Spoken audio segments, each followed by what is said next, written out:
yang digunakan untuk menjelaskan berbagai macam bentuk tindakan kekerasan yang membahayakan atau mengakibatkan penderitaan pada seseorang.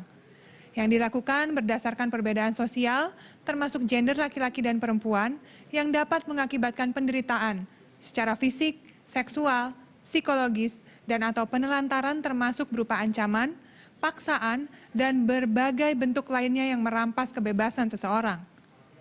Baik di ruang publik atau umum, maupun di dalam lingkungan kehidupan pribadi. Mengapa kekerasan gender ini harus kita perhatikan dengan serius? Karena pihak korban tidak seharusnya dibiarkan menghadapi kekerasan ini sendirian. Mereka harus tetap mendapatkan bantuan dari pihak lain pada masa pandemi ini. Pada masa pandemi ini, kebutuhan korban tersebut menjadi dilematis, karena petugas atau pendamping harus mengantisipasi dengan cermat situasi dan kondisi resiko penularan COVID-19 pada saat memberikan bantuan.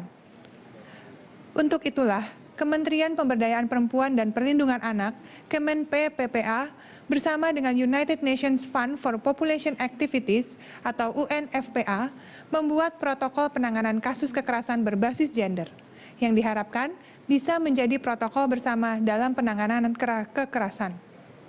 Sehingga, yang menjadi korban tetap terlayani, dan lembaga-lembaga penyedia layanan tetap bisa memberikan penanganan kasus dengan merujuk pada protokol yang ada. Protokol ini sendiri diadopsi dari panduan penanganan kekerasan berbasis gender yang disusun oleh pemerintah Provinsi DKI Jakarta, lembaga swadaya masyarakat, penyedia layanan bersama Kemen-PPPA dan UNFPA di tahun 2020. Kekerasan berbasis gender dapat terjadi di wilayah pribadi, misalnya kekerasan di dalam rumah tangga atau dalam masa pacaran, maupun publik, kekerasan di tempat kerja atau di tempat umum. Dalam situasi normal ataupun sulit, seperti bencana, perang, dan konflik, baik yang terjadi di tingkat individu, komunitas, atau dalam negara. Pusat Pelayanan Terpadu Pemberdayaan Perempuan dan Anak P2T, P2A, dan Komnas Perempuan mencatat peningkatan kasus kekerasan terhadap perempuan sebesar 75% sejak pandemi COVID-19. Nah, bagaimana jika salah satu korban KDRT atau kekerasan seksual? Pertama, korban bisa melapor ke pemerintah setempat. Di Jakarta misalnya, tersedia layanan call center untuk melayani pengaduan kekerasan.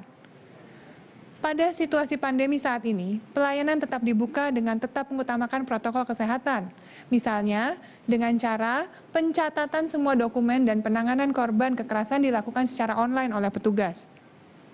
Kedua, dapatkan bantuan dari orang terpercaya yang dapat memberikan dukungan, baik secara psikologis dan bahkan medis, dan sebisa mungkin keluar dari situasi yang mengundang kekerasan tersebut. Ketiga, bagi kita yang bukan korban, bersuaralah. Pastikan kita bilang tidak kepada kekerasan dalam bentuk apapun. Berikan dukungan kita kepada para korban. Bergabunglah dengan kelompok-kelompok anti kekerasan berbasis gender.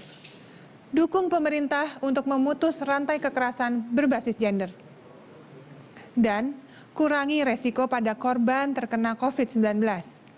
Mari, peduli dan lindungi mereka, karena itu artinya melindungi diri kita dan bangsa. Selamat sore dan salam peduli dari saya. Untuk selanjutnya, saya akan mempersilahkan Bapak Dr. Ahmad Yuryanto untuk menyampaikan kinerja data hari ini.